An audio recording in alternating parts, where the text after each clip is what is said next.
আল্লাহ বলে ফাইল্লাম তাফআলু ওয়া লান তাফআলু ফাত্তাকুন নারাল্লাতী ওয়াকুদুহান নাস ওয়াল হিজারা উইদ্দাত লিল কাফিরিন।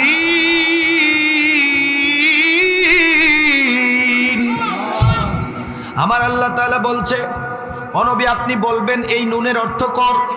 আবু জাহেলকে বলবেন, আবু লাহাবকে বলবেন, উতবা সাইবাকে বলবেন, ওয়ালিদ ইবনে মুগিরাকে বলবেন এই নুনের অর্থ করো। যদি তারা অর্থ করতে না পারে তাহলে এদেরকে বলবেন যেহেতু পারো না, আল্লাহ বলে এরা কোনোদিনও পারবে না। তবে যারা কোরআনের বিপক্ষে অবস্থান নিবে, যারা আপনার বিরুদ্ধে অবস্থান নিবে, যারা কোরআনকে বানানো কিতাব বলবে, যারা কোরআনকে কবিতা বলবে, যারা কোরআনকে অবমাননা করবে, আমার আল্লাহ তাআলা বলে তাদের জন্য জাহান্নাম প্রস্তুত করা হয়েছে। জাহান্নাম মানুষ দিয়া আগুন জ্বালানো হবে, জাহান্নামে পাথর দিয়া আগুন জ্বালানো হবে।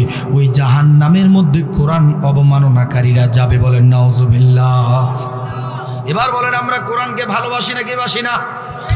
আর জোরে বলেন বাসি নাকি বাসি না?